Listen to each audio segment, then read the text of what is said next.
Scott Ritter, the former U.S. Marine counterintelligence officer, UN weapons inspector, pundit, and author, and Ray McGovern, former Soviet CIA analyst, and also a commentator and a briefer of U.S. presidents.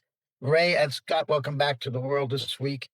Ray, let me start with you. The breaking news is that I know there's breaking news in Russia too, but the breaking news in the Middle East is that two U.S. service personnel were killed in an Iranian attack in Jordan. And this might be two American soldiers dead to the Pentagon, maybe worth 1,000 Iranian schoolgirls.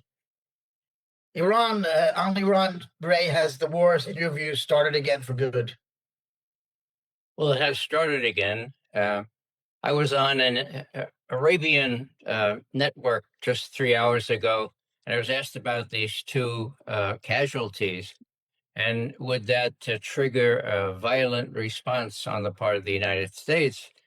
And I said, well, it could cut two ways. That the president could try to exploit that, but this is really just the last two of some 16 or so already identified deaths. God knows how many others.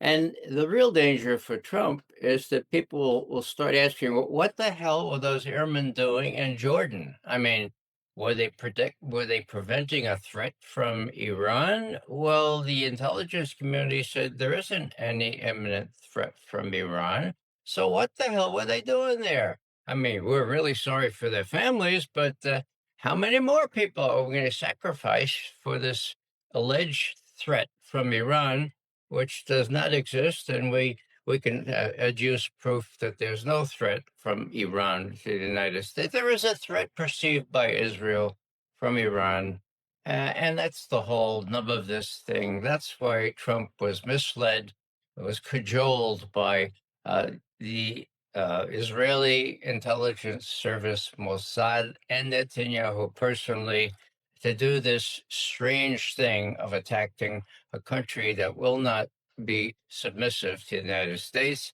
and has the wherewithal to outlast it in fighting back. That's my view. Scott, are we back to a long-term war again? Well, I mean, the thing about long-term war is, can we sustain a long-term war? I mean, I actually think the answer to that is no. That I mean, if you just take a look at what's been done to date, um, we're making extensive use of HIMARS and ATACMS missiles firing from Kuwait and Bahrain and elsewhere to a degree that didn't exist in the first go around, the original 39-day war. Um, and the reason is that we had run out of ammunition, long range strike weapons. We had depleted those arsenals. Now we've replenished them to a certain extent, but you know it's a finite quantity, and we're going to run out of those very, very soon. And so, by using HIMARS, the ground launched missiles, we're able to strike targets along the coastal region of Iran, but not much deeper than that.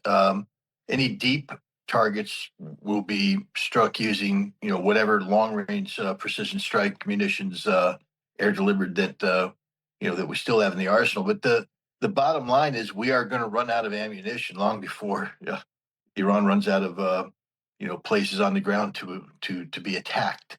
And when that happens, then what? This is not a sustainable conflict. The United States is in desperate need of Iran, um, Iran's resolve to crumble, and it's going to, I believe, lead to a major escalation in terms of the kinds of targets that we're striking. Relatively soon, I think we're witnessing that the United States is going to be, striking energy production facilities, and other critical infrastructure that we hadn't struck during the first, go round of this conflict. And the reason is we have no choice. If we have to get Iran to break. But I think the reality is Iran won't break, and that it's inevitable that this military campaign is going to fail. And so the question, the real question is, what happens in 2 weeks when we run out of ammunition and Iran hasn't capitulated, and Iran continues to strike back?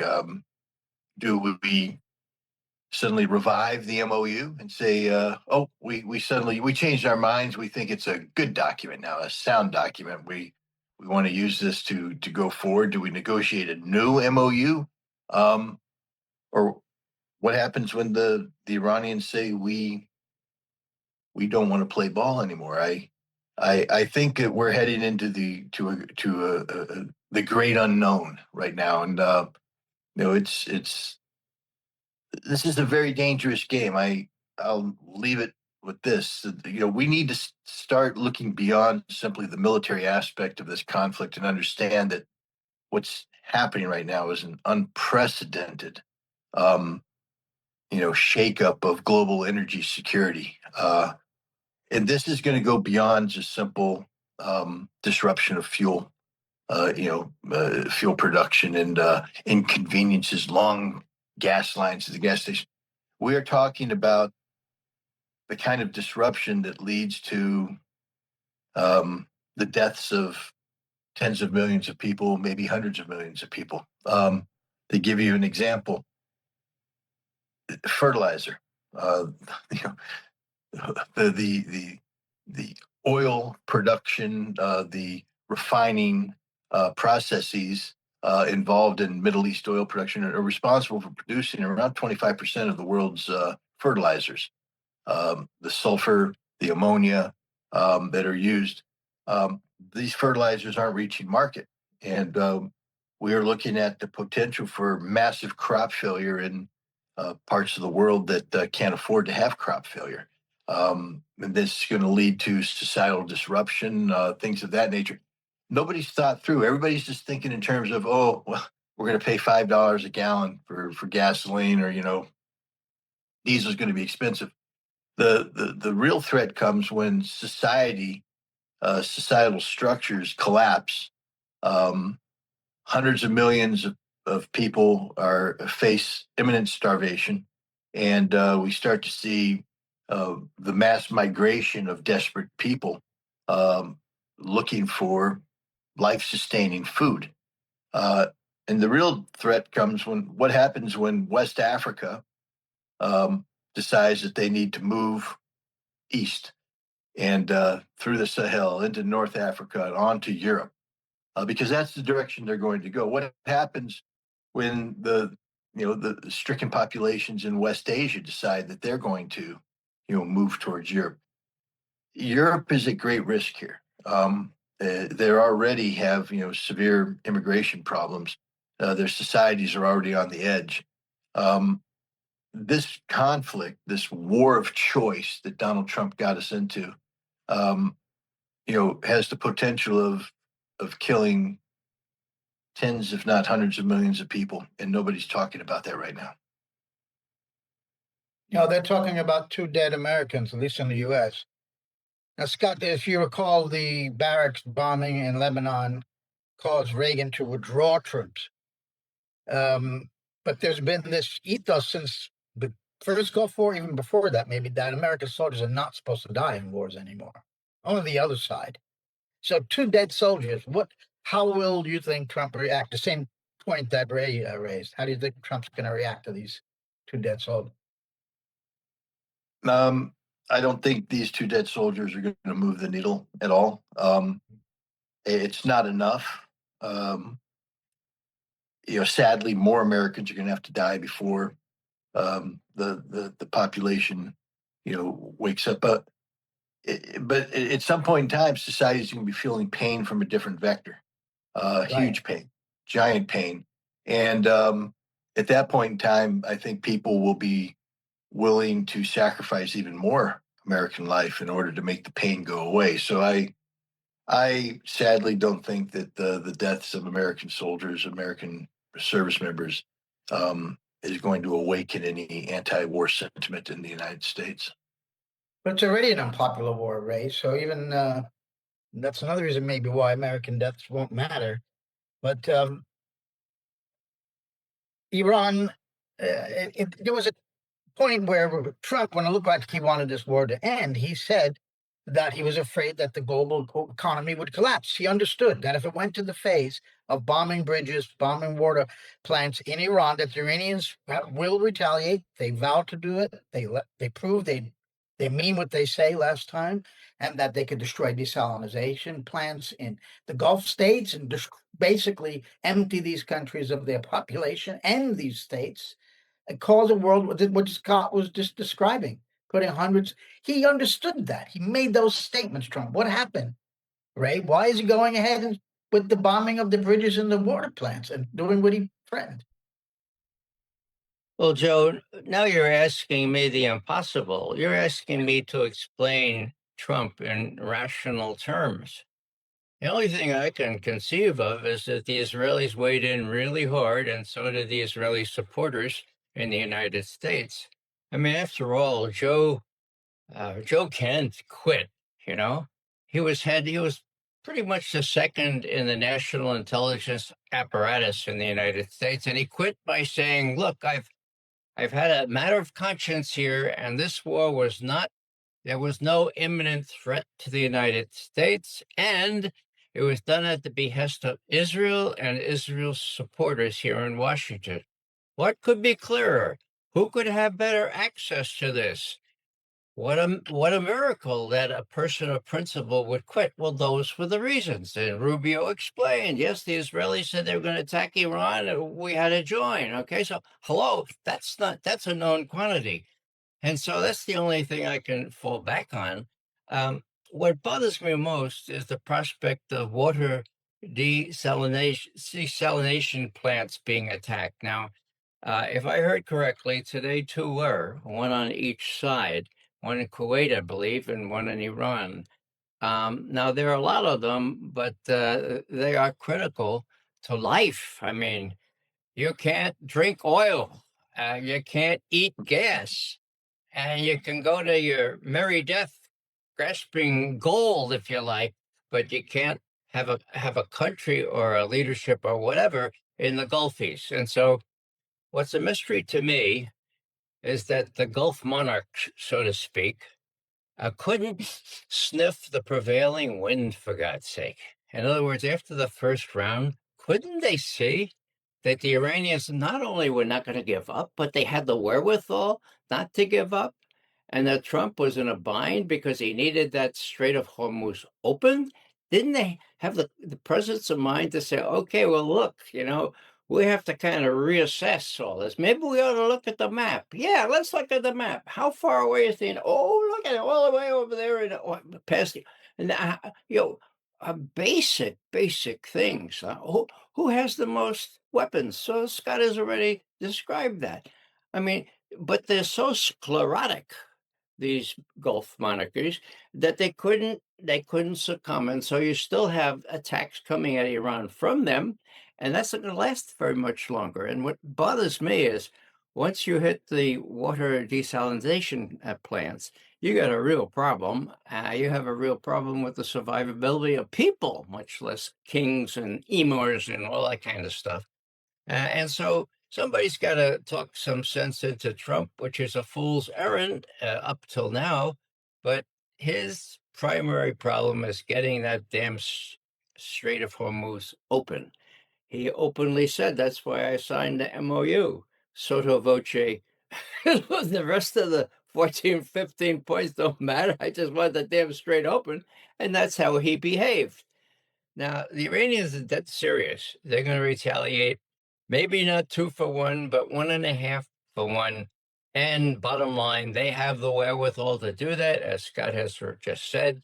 I didn't hear 2 weeks before, but if we have 2 weeks more of these fancy missiles to fire at Iran, surely Iran can take that for 2 weeks, and the strait will remain closed.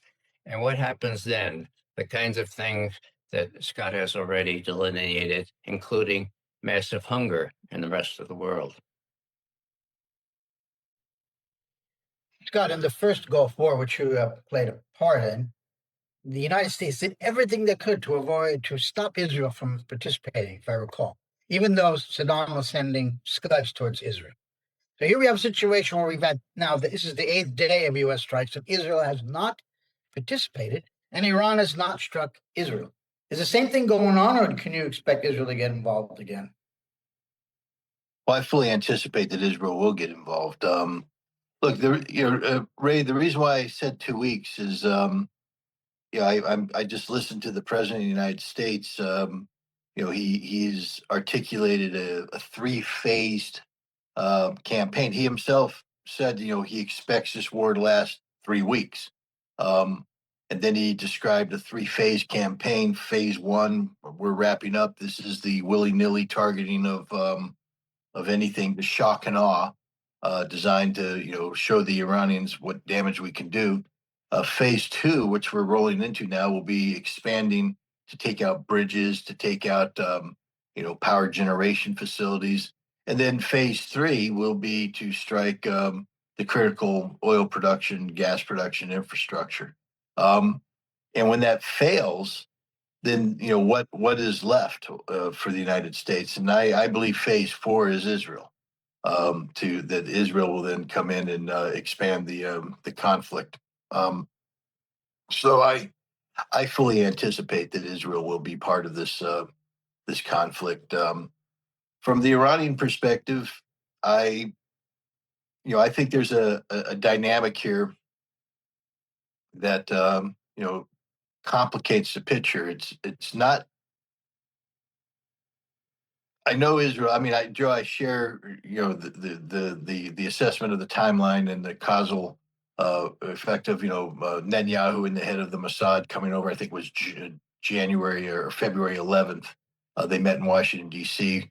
with Trump, and then Trump met with his cabinet in February 28th. We're launching a surprise attack against Israel. But I think there's something more at play here than just the Israeli dynamic. The oil and energy security is a big thing, and I think that there was also a China aspect here. I think that this war was launched by the United States in order to gain control of, or at least have influence over, how Iran took its oil to market. We had already taken Venezuela off of the Chinese supply chain, and I think that the goal here was to do the same thing with Iran, and therefore giving the United States sort of the ability to control Chinese economic growth by saying we control the flow of oil. Therefore, you must do what we want to do in trade negotiations, et cetera. And Scott Bessent sort of has given away the farm with the way he has described how he wants to weaponize oil, and so I think one of the goals of the United States here is to intensify this conflict to the point where China feels pain. I think that it's a race now, not between what the Iranian people can absorb versus what the United States can absorb, but rather what China can absorb versus what the United States. Because the goal here is to get China to pressure Iran into making the kind of compromises that will give Donald Trump a face-saving way out of this war. To control the Strait of Hormuz. Donald Trump sort of gave away the farm when his opening gambit was, shifted away from making people pay to go through the Strait of Hormuz is immoral. You can't do that. Not permitted. Oh, yeah, no, but now the United States is going to take control. We're the guardians of the Strait of Hormuz, and we're going to charge 20%. So there's no more argument that you can't charge. Trump has said that charging is normal. Now he's moved away from charging into another thing, but early on, even Donald Trump said, as long as America gets a piece of the action. This man's mind works in criminal fashion, I guess. But I think that's the key: is how do you get Iran to make concessions so that the United States gets a piece of the action? And Iran isn't going to do that on its own volition. So the goal here is to get China to to chime in, so to speak. I had a fascinating conversation tonight with somebody who watches Chinese oil, and it's always good to talk to actual experts. And I'm not one. I'll be the first one to admit that. What I know about Chinese oil is, what I read. I don't have I don't it does I don't breathe it like I do issues pertaining to Russia. But he said that the idea that we are going to choke off China's oil supplies is literally China's been preparing for this kind of action for uh, decades for this potential threat. They have massive reserves that are not going to be exhausted anytime soon. So again, this just shows you the superficiality of the Trump approach, that they haven't even done their homework about the reality of China's vulnerability to the kind of squeezing of energy that could be behind this. We're going to lose. We're going to lose this war badly. Israel will be asked to come in to sustain this conflict, but then Israel's going to feel the pain. I'm always I chuckle when I hear Trump and Netanyahu talk about how much pain they're going to bring to Iran. They had 39 days to bring pain, and it was them, the United States and Israel, that sought out a ceasefire because of the pain that was accrued economically, et cetera.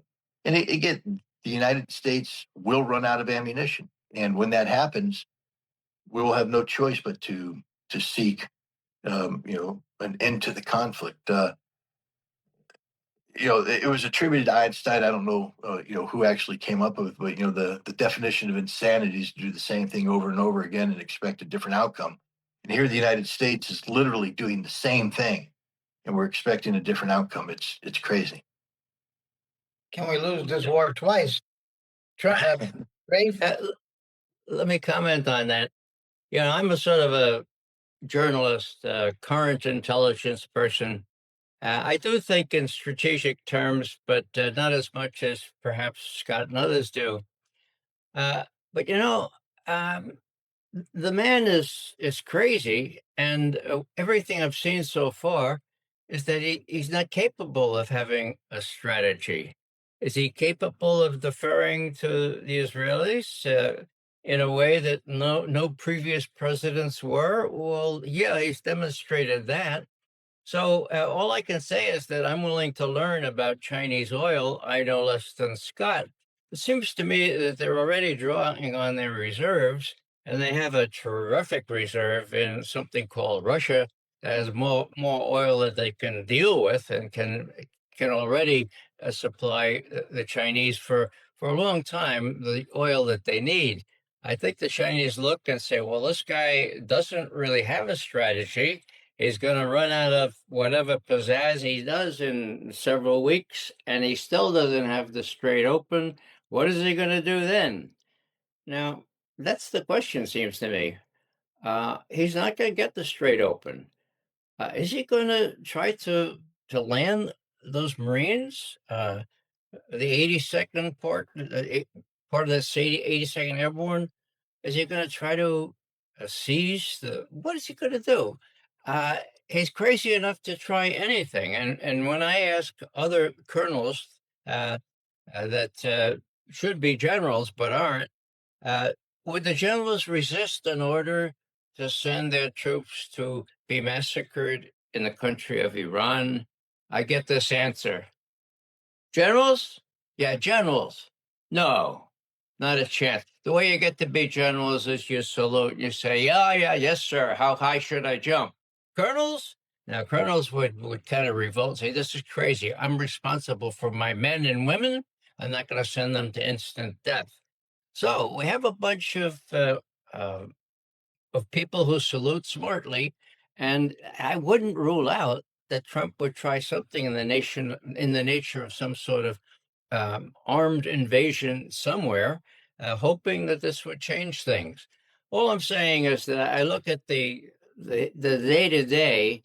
I don't see any real strategy. I think one compliments Trump by thinking he's thought this thing out strategically, or that Besant, for God's sake, has some sort of strategic sense. I think it's more a day-to-day thing. Israel is the main fly in the ointment. That's why he did it. And can he have the gumption to finally say no to Israel? The strait needs to be opened. Don't interfere anymore. And finally, we'll work stuff out once we've had this latest exchange of fire. I don't know, but neither does Trump, in my view. So it's a little bit unfair to ask any of us, Scott as well, to predict what Trump might do. Right. So one theory is they're trying to soften up Iran right now, take out their installations along the coast to make some kind of ground invasion possible. I think it's ludicrous, and I don't think it's going to happen. What do you think, Scott? They're not going to try it. No, I don't. I don't believe that we're gonna. First of all, you can't just draw a line on a map and say, we're going to invade. There's a map that's making its way around social media and everything that shows a lot of arrows moving in from the Gulf Arab countries into Iran.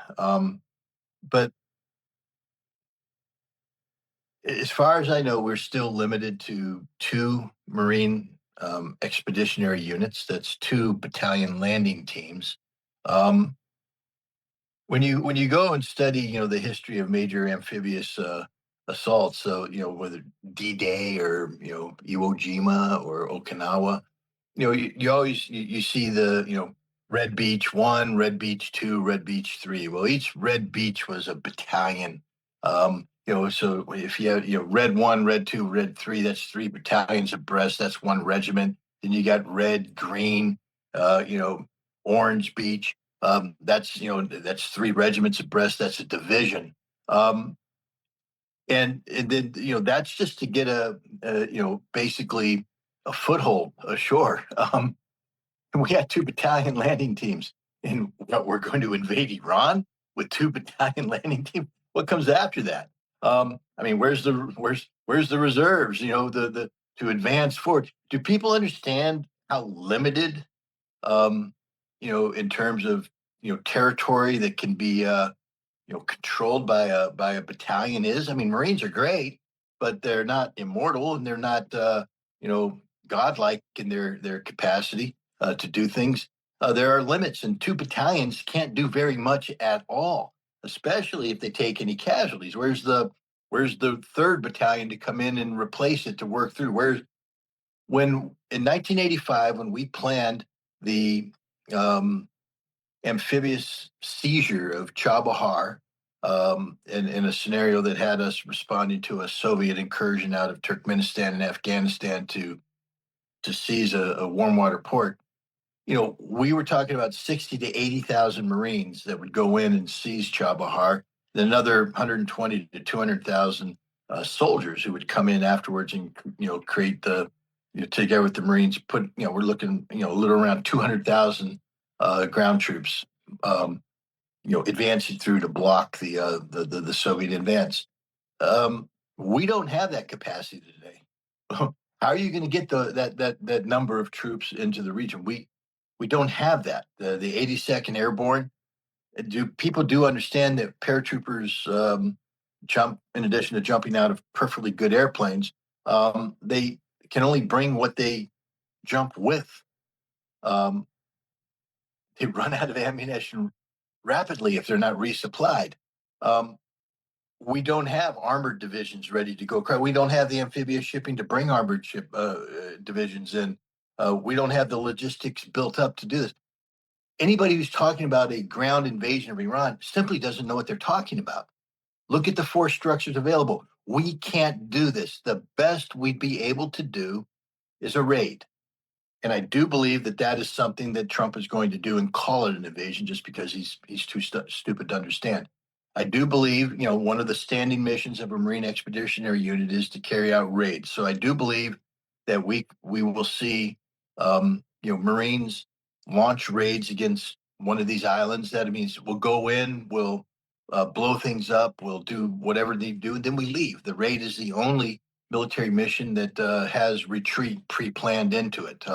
We go in, we do our thing, we get out. But the having planned several raids in the Persian Gulf, um, all we have to do is take a look at the lesson of history. Dieppe in World War II that took place a year before D-Day. It went bad. What do we want? What are we trying to accomplish? Just to prove that we can put boots on the ground for a period of time, so we can thump our chest and say we're never going to be able to prevent the Iranians' ability to project fire, um, considerable firepower, onto wherever the Marines land or the paratroopers jump into. Um, this thing could go bad very fast. This is why I tell people, stop looking at Iwo Jima. I mean, Lindsey Graham liked to talk about Iwo Jima as if it was, as if we need to build another monument to dead Marines. Um, Koh Tang Island is what people need to look at. Koh Tang Island was a battle fought in May of 1975, um, when the Khmer Rouge took over a U.S. merchant ship, the Mayaguez, and we thought that the crew members of the Mayaguez were being held on a little island off the coast of Cambodia called Koh Tang. We sent a Marine battalion landing team to Koh Tang Island. The initial assault wave was 11 helicopters, CH-53s, MH-53s. Of the 11 helicopters that went in, 8 were either shot down or so badly damaged that they had to flee and they were taken out of the battle. Some were unable to offload their Marines. Others, the Marines died. A lot of Marines were in the water swimming for their lives. It was an absolute disaster. Marines were stuck on the island. We had to scramble more helicopters to come in to reinforce them and then to begin an evacuation. And the evacuation finally took place at night under fire. And the Marines left an M60 team behind, 3 Marines abandoned, things that just aren't supposed to happen, but we were in a panic situation, and those Marines were captured and executed. This is what's going to happen. It's a 100% guarantee that whatever we try to do is going to end up being an abject failure. And we're going to leave scores of bodies on a foreign beach somewhere. And there will be downed helicopters, smoke. It's just going to be it's going to be an embarrassment to the United States. And for what reason? Because Donald Trump wanted to say, I invaded Iran. Um, People have to stop playing as if and this is where, again, the colonels and generals that you spoke of, Ray, um, they have to step forward. Sadly, they won't. But I'm very fearful of the fact that we're going to try and do something, a raid, just so the president can posture that he did something glorious, and we're going to end up with the bodies of Americans abandoned on foreign soil with burned out helicopters around them, and for what? For what? Scott, I'm actually speaking to you from Cambodia right now. Maybe I'll go out to Koh Tang Island. And the U.S. supported the Khmer Rouge. On top of that, Ray, before you, all right, you jump in, Matt. Another question for Scott. Go ahead. Well, I just wanted to say that we're talking about strategic planning, and I don't know if there's been any strategic planning under Trump. There's one real positive aspect that you neglected to mention, Scott, and that was the injection of testosterone into our troops. Now, that's a game changer in my view. I mean, I'm over 30. I've applied to rejoin the U.S. Army Reserve just so I can get one of those shots. I'm a hello. this is the kind of thinking you get in the middle of a god awful war. So I raise that as a serious indication of how crazy all these guys are. Now I want to sort of, in a more serious vein, mention something down the road. Okay, let's say without with or without a raid or a mini invasion, that's all we're capable of. Let's say the strait stays closed. What's Trump going to do then?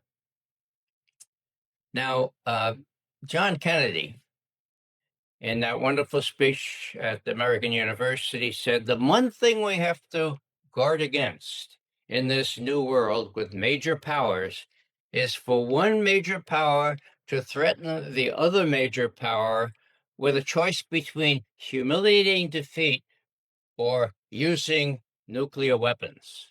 Now, what am I saying? Iran has the equivalent of a nuclear weapon already. It's the Strait of Hormuz. A major power, a nuclear power, has been threatened now with humiliating retreat. Not only us, there's another major power, nuclear power called Israel, also actually threatened even more with an existential retreat. Okay. So I raise this now because I think it needs to be thought about. What's to prevent a person as deranged as our commander in chief from ordering the Army, Navy, Air Force to do crazy things, and then when they fail, say, "All right, well, we have this ace in the hole," and either threaten or actually use a mini nuclear weapon, or allow the Israelis to do the same? That's what down the road. That's what bothers me. What do you think the chances of that happening, Scott?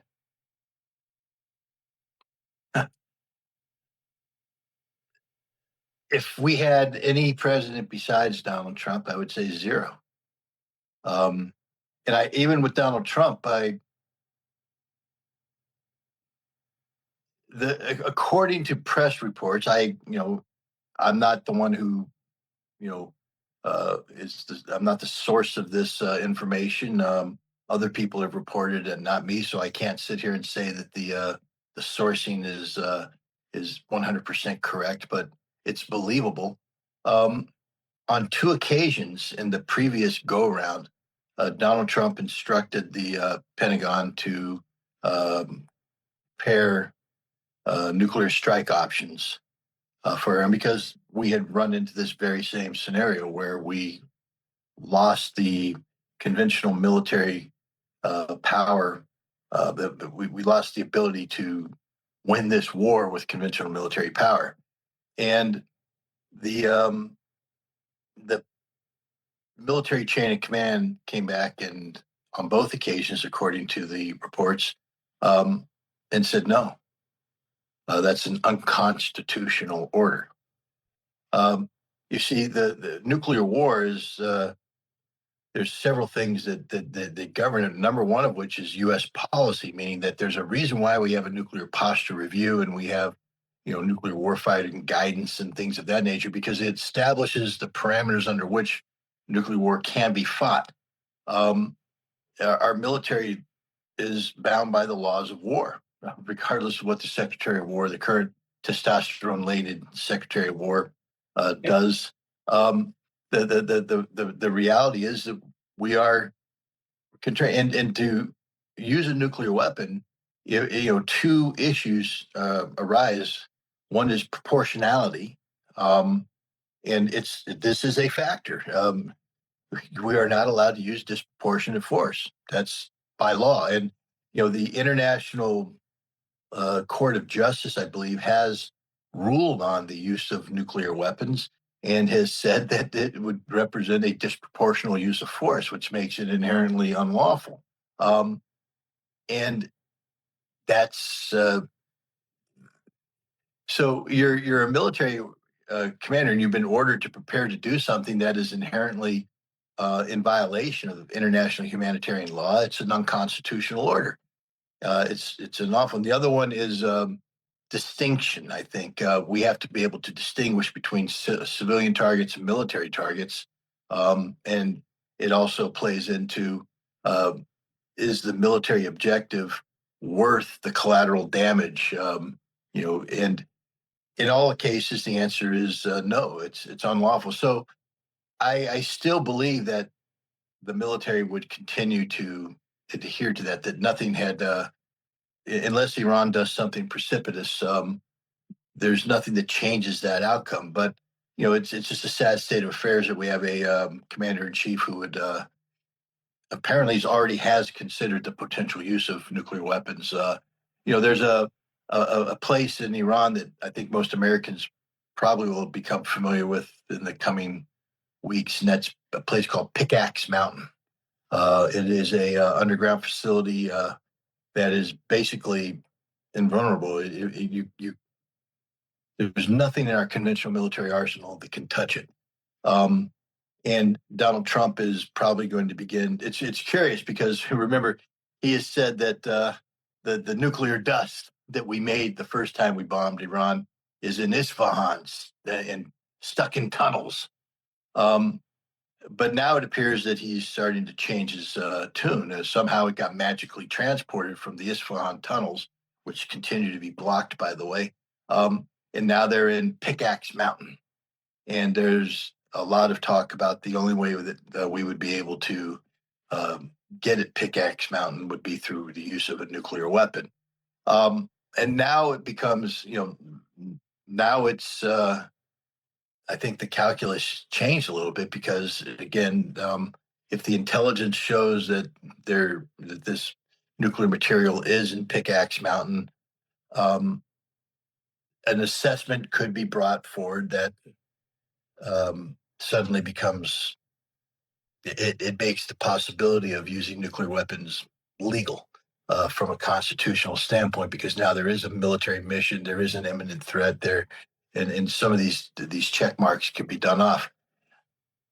I still don't think the military would approve would agree with this at this juncture, but Israel might. I mean, now we're getting to the Israeli equation, and that may be the direction that Trump goes if he gets you know, stymied, to bring in a billiards term, if he gets stymied by the U.S. military so that he can't use American weapons, then he would overcome that obstacle by greenlighting the Israeli use of nuclear weapons against Pickaxe Mountain. So, Ray, you're 100%. We're getting into uncharted territory where some horrible things. And again, I apologize for rambling, but this is such a dangerous topic.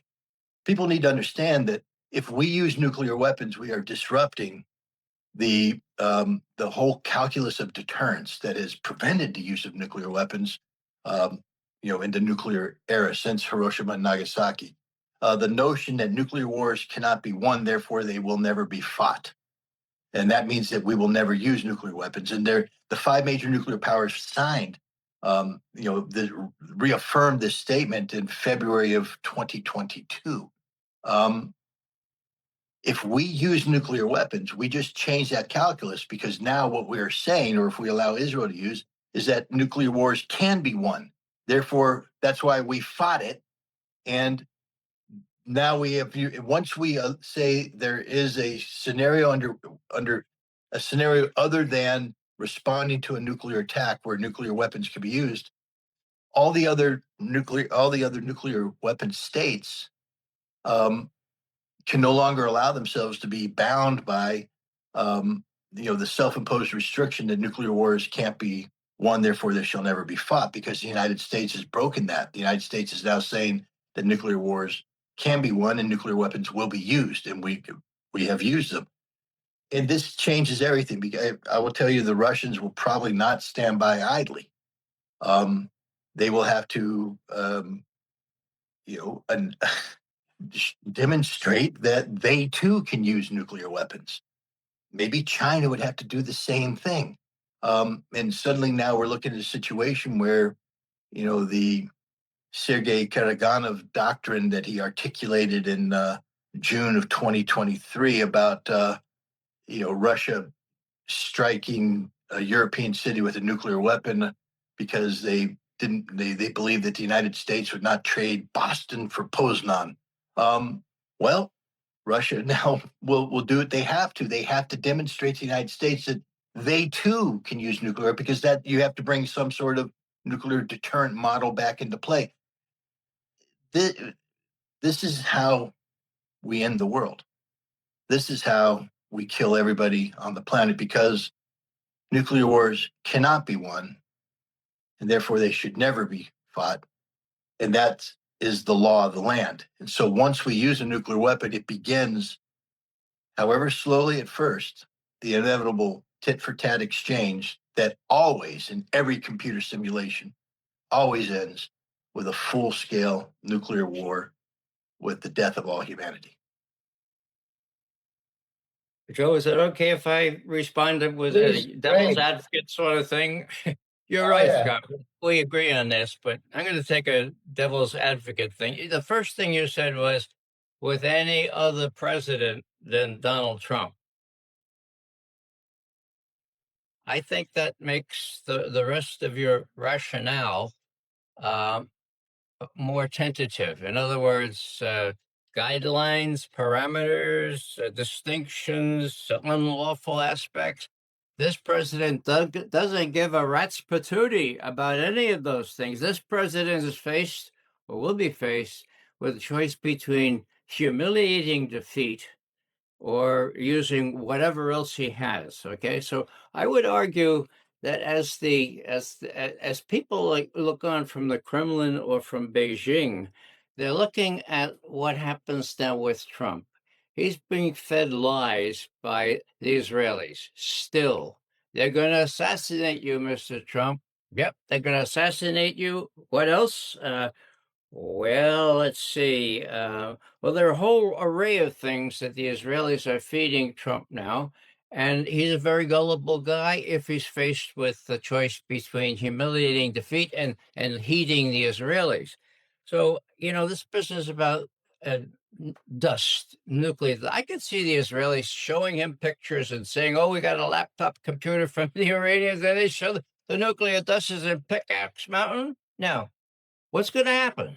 Are the generals going to say, well, let's look into that? And they go to DIA, the Defense Intelligence Agency, and they say, is this stuff in Pickaxe Mountain?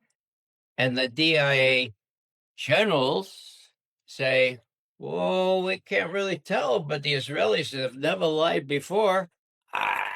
Okay. So the generals are the generals, and you agree with my assessment of the generals. So, I remember Iraq as you do as well. And before Iraq, the Israelis lied us into this damn war.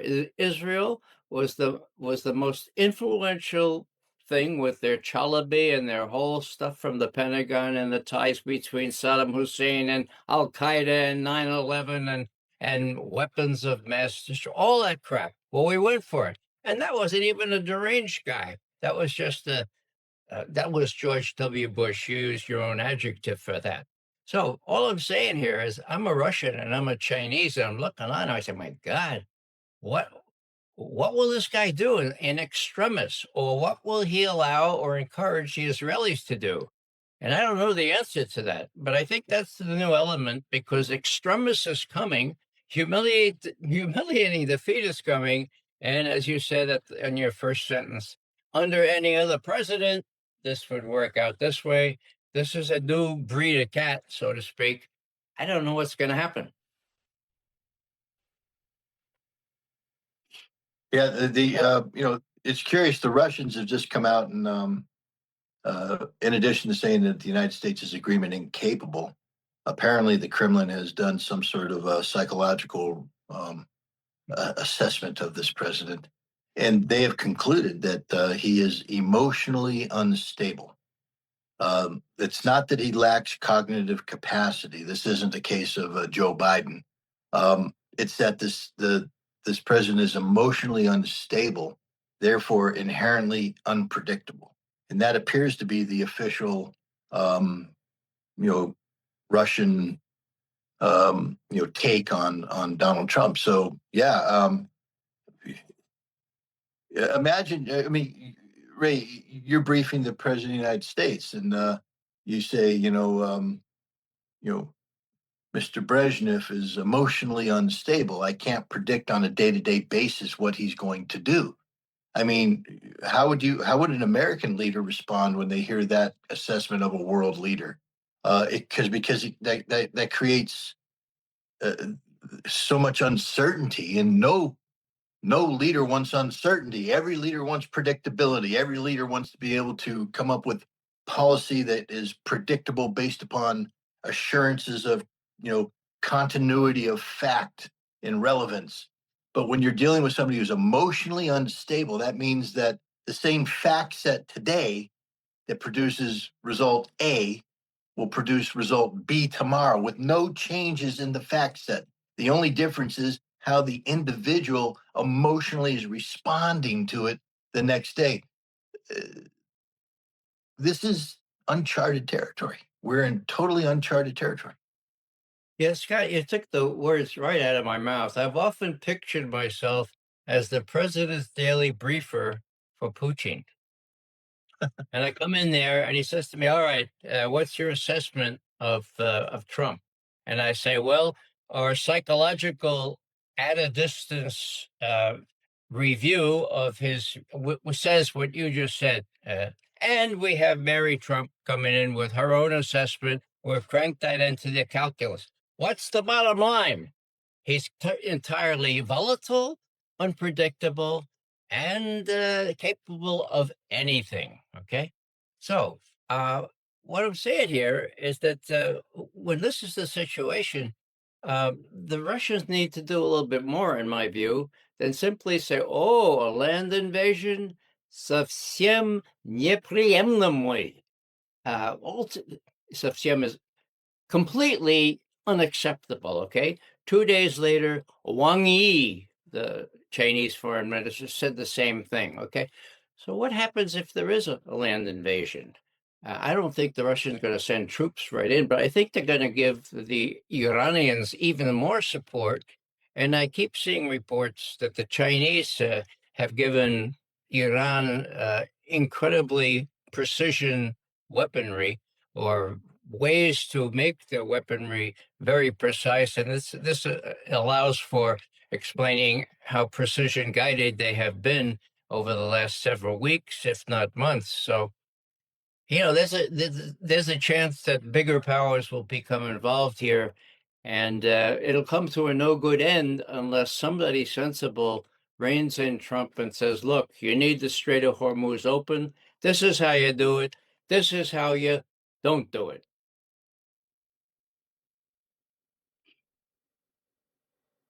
Yeah, there's also the role of incompetence here. You're talking, Scott, about invading with the 2 battalions. The first Gulf War, the second took months to build up the troops to invade. I don't think you would think that Hegseth would be competent enough to do such a buildup like that and build a coalition in the first Gulf War. So that Trump's looking at a way to compensate that by allowing nuclear weapons to be used by Israel. And Ray, we have to again look at the fact that on Tuesday of this week, Netanyahu was at Dimona and said there's going to be a powerful response this time at Dimona. Chilling. Yeah, and the Iranians have actually, actually, some of their missiles have hit close to Nimona, if I'm not mistaken. So, that's kind of a warning too. So, yeah, that's just. I wish I could be more up on the effect of testosterone and all this, but I don't have it. I haven't tried it myself, and I can't vouch for it. Okay.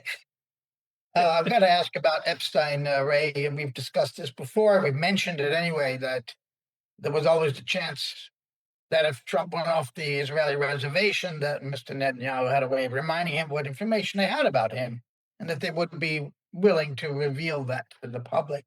And then it looked like when Trump cursed out Netanyahu and ended the war and signed the MOU, that no, Epstein files, it's all bullshit, that Israeli doesn't have it, they can't use it, and now we're back to war again in a week in which J.D. Vance tells Joe Rogan that, yes, Epstein had very high level U.S. and Israeli intelligence contacts. He goes on the record, the vice president, saying that. What do you say, Ray, about that? Well, you had Ari bin Menashe on your program, Joe. He was a former Mossad agent. He worked with No, not Mossad, military intelligence. military intelligence, but he knows Yeah. about how Mossad worked with Sure. Ghislaine's father. What was the name again? Howard, Elaine. uh, his father. Robert Maxwell. Robert Maxwell. Yeah, Maxwell. Okay. So, I mean, when he says that, look, they were really in together on all this, and that the Israelis certainly have this blackmail material. Well, now that you raised it, Joe, I'm just going to say that I have taken the trouble to look at some of the testimony of these women. I got physically sick. There was one woman named Mary. I read her testimony 20 minutes. I got physically sick. And the reason I mention this is simply that I'm a father of 3 girls. I'm a grandfather of 6 girls. Everyone has a daughter or a sister or a granddaughter. My God. Uh, the fact that this could be true and is being suppressed and is being successfully suppressed by the same Justice Department that works for one of the possible perpetrators is beyond me. And the thought I had, if take it for what it's worth, everyone can identify with this kind of heinous behavior. If you can't get rid of a president because he starts war, or that he doesn't have any respect for immigrants or whatever, you should be able to raise this thing. And that's the thing that bothers me most. I suggest everyone read the testimony of, I forget Mary's last name. It is available. There are citizens from Mary. It's kind of a group. Read it and see if you don't think that every grandfather, father, and every person who cares about how young girls are exploited at the age of 13, 12, and 14, my God, what have we come to? So if there's nothing else that can get us angry, well, surely that can, if any of us have a moral fiber left in our being. Sorry for the little sermon here, but I got really physically sick reading that testimony. Right. And there's every possibility Trump was involved in this kind of behavior. And that's what they could hold over him.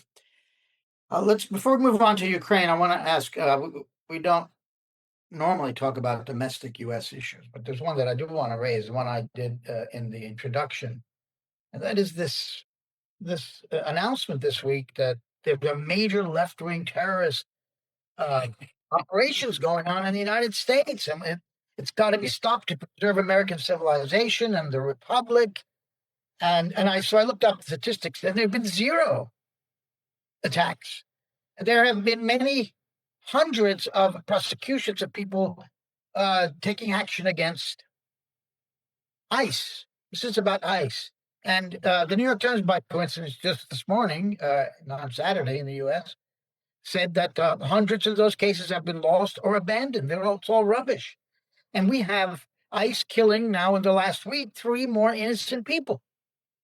Bray, what do you think what is this all about? This left-wing terrorist announcement they made. They're going to interrupt network. Bessant spoke, and Rubio. They're going to interrupt their international networks of financing and propaganda, and and they've invited the head of Al Qaeda in Syria to the White House, incidentally.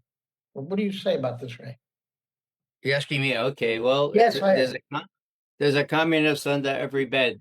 You know, we're back to that, are we? I was 8, 9, 10, 11 years old during McCarthy. I used to hear this stuff in my living room with my father and his associates, I mean, it was crazy then. I mean, for Trump to talk about the major communist menace, my God, it's crazy. So it fits in with what else we're seeing. But the real effort here is not something to laugh at, okay?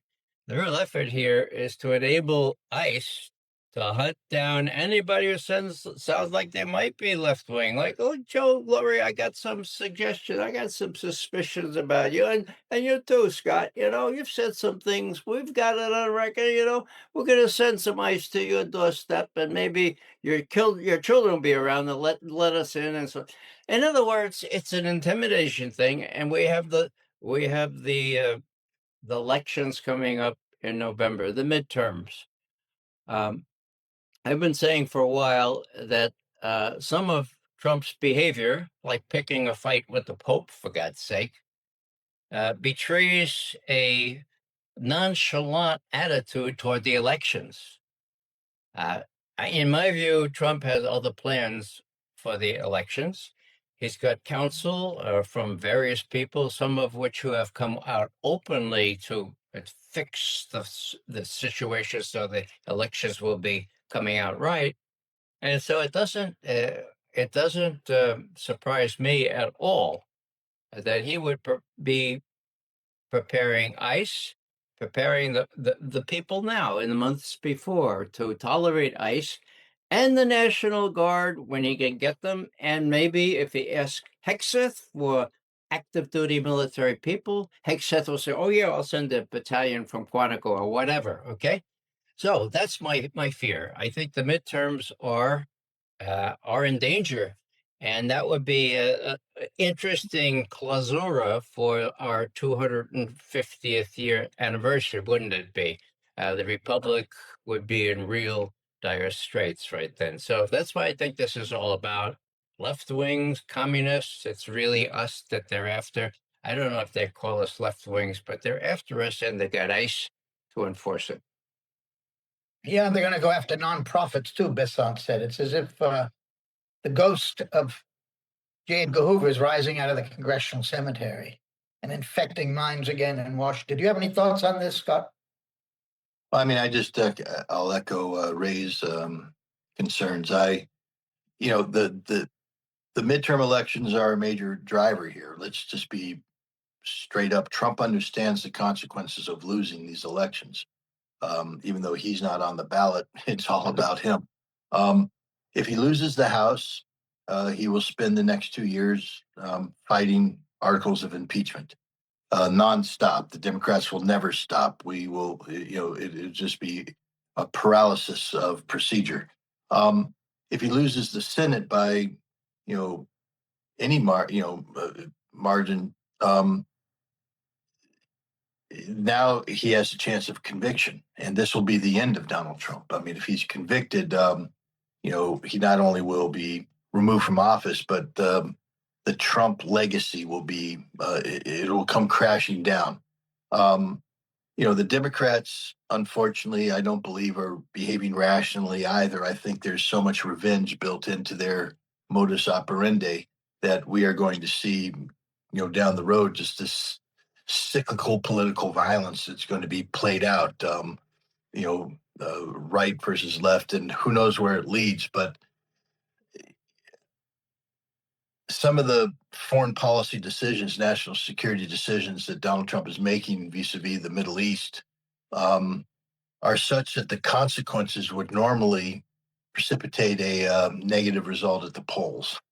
He no longer seems to be fearful of a negative result at the polls, which means that, logically speaking, he has a plan to nullify any potential negative result of the polls. So I too believe that ICE has become an existential threat to the constitutional republic. That much of what we've seen Trump do this year, in terms of surging ICE forces into cities like Minneapolis, and you know stressing the bounds of normalcy and law in terms of behavior of ICE agents, is just a precursor for using ICE as a way of suppressing the American electorate come midterms. And I'm not happy about this at all. I mean, literally, this is.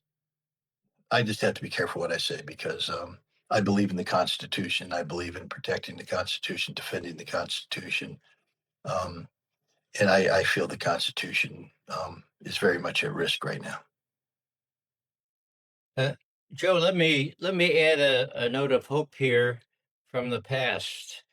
Not many people know about a successful operation run by a Catholic priest and other people in Camden, New Jersey, against the FBI office in Medea, Pennsylvania, 1971. They raided the FBI office during the playing on TV with everybody fixed on a major boxing match, okay? And they got documents. And they went off to the hinterlands around Philadelphia. They read the documents, and there was one thing that came through, Counter Intel Pro. Was it? That's what's the word? What's the word? Scott? COINTELPRO. Intel Pro. Yeah. What does this mean? Intel Pro. And they went through the documents and they revealed what the Intel Pro was all about. Okay. Now they did that in an amateurish way. They were, of course, arrested and tried. And when they gave their testimony and showed what these documents contained, the judge said, "You did a public service. You're free to go." Now, I cite that because there's a wonderful, wonderful movie that records all that. It's called basically 1971, 1971. Johanna Hamilton directed it, and it shows these people. It goes through the play-by-play. It's a wonderful movie. If you want to have some hope here, if you want to think that, well, what can we citizens do? Well, that was done then, and it revealed the whole thing. Originally, it was the first COINTEL Pro that appeared in major documents. They leaked it to the press, and they got some press to pursue it. And just 4 years later, you had the church committee and all this other stuff looking into COINTEL Pro. So stay at it, men and women. we got agency as citizens of this great republic. You need to do what's necessary to protect it. And these are the crucial, in my view, at least crucial 4 or 5 months left before the midterms. I fear the worst, and I think it's up to us to make sure we hit it off. I think there are citizens who take action, but the surprising part of that story, Ray, is the judge agreeing that they had done something in the defense of public interest. Where was that judge for Julian Assange, for example? Where is that judge for Palestine action in Britain right now?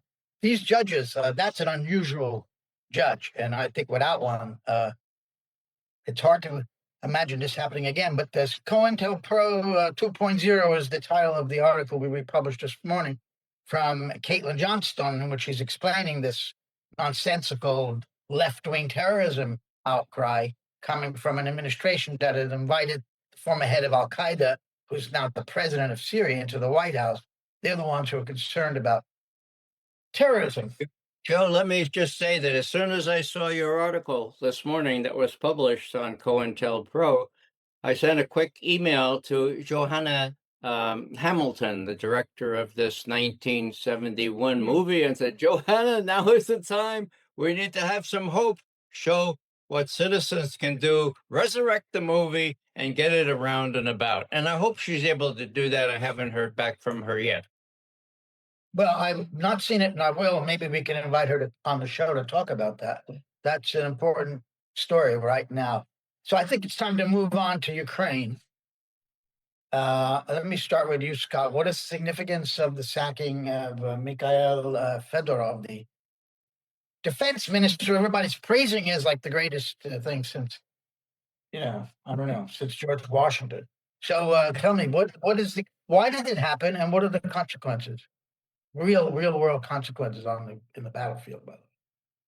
Well, Fedorov was brought in. I mean, first of all, we need to understand that Ukraine is extraordinarily corrupt. The corruption is rampant, and it's led to a loss of confidence on the part of the Ukrainian people towards, the defense ministry in general. Fedorov was brought in to shake things up.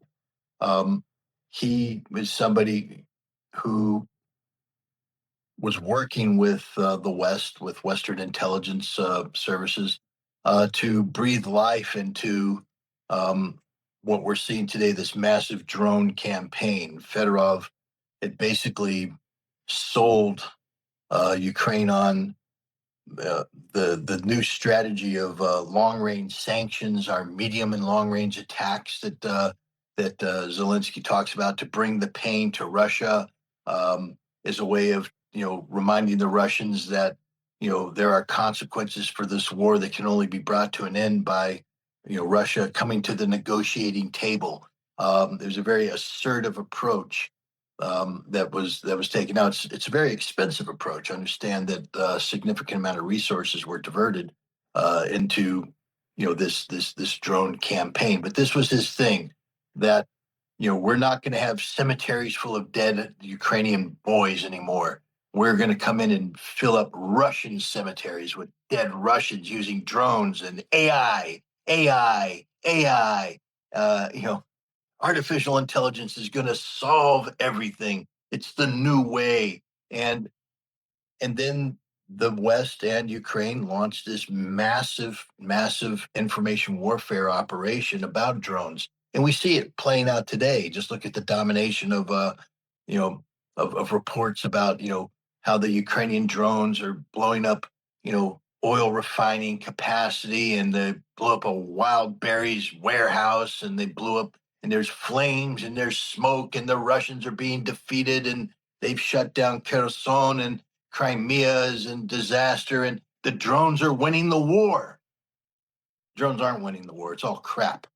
Yes, places are burning, but trust me, it's not having any impact on Russia's ability to prosecute this war. And that reality is coming out because Russia is not responding in a way. Um, you know, Lindsey Graham led them to the Skyfall factory, which no longer exists. There's other factories that no longer exist. There are stockpiles of weapons that no longer exist. There are drone operators that no longer exist. Russia's killing 80 to 100 Ukrainian drone operators a day. The drone war is over. It's finished. There, it'll peter out, but the, it, it didn't achieve what it was supposed to achieve. And so Fedorov is saying, I need to double down. We need to continue this fight, this struggle. Meanwhile, there's General Sersky, the head of the Ukrainian armed forces, running, a traditional war of attrition against Russia, and he's losing. The Ukrainians are losing across the board on the front line, and meat grinder operations, etc. He needs more brigades. That's the thing he's been telling, Zelensky, I need more brigades. And all of these resources that you're diverting to this Fedorov drone war is denying me the brigades I need to stabilize the front. And it's getting to the point right now where the front is literally on the verge of collapse. And Sersky has said, I need these resources. Fedorov said, no, I need these resources. And it became a power struggle. And Zelensky, uh, looks at the facts, and he sided with Sersky. He's saying that we need to divert these resources to create more brigades for you.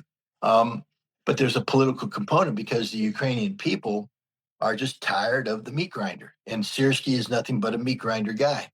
And so they've come up and rallied around the concept of Fedorov. Look, let's just be clear. Fedorov, I'm sure he has his qualities. He's a corrupt Ukrainian official. Um, everybody knows who he is. Everybody knows what he's done. Everybody knows that he's not the salvation that everybody thinks is. But perceptions create their own realities, and of course, with an information campaign, they've created the notion of Fedorov as this gallant warrior with a new approach that will save lives. He's just this typical corrupt, incompetent person. This drone campaign was empty to begin with. It was never going to succeed. Sersky's never going to get enough brigades. Ukraine will never win this war. This is the reality. But the West has committed so much resources, so much political capital into this Ukraine conflict that they can't admit failure.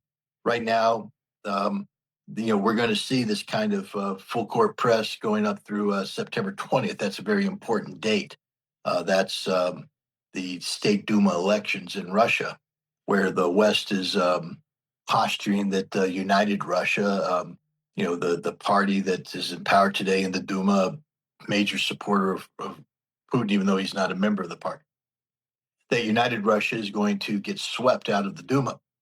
And this is the precursor for a Moscow Maidan that will sweep Putin out of power. This is the fantasy that's being played out in the West right now. And that's what's behind the Fedorov thing, because the drone campaign was supposed to be the effort that broke the Russian spirit, that broke the Russian will to resist.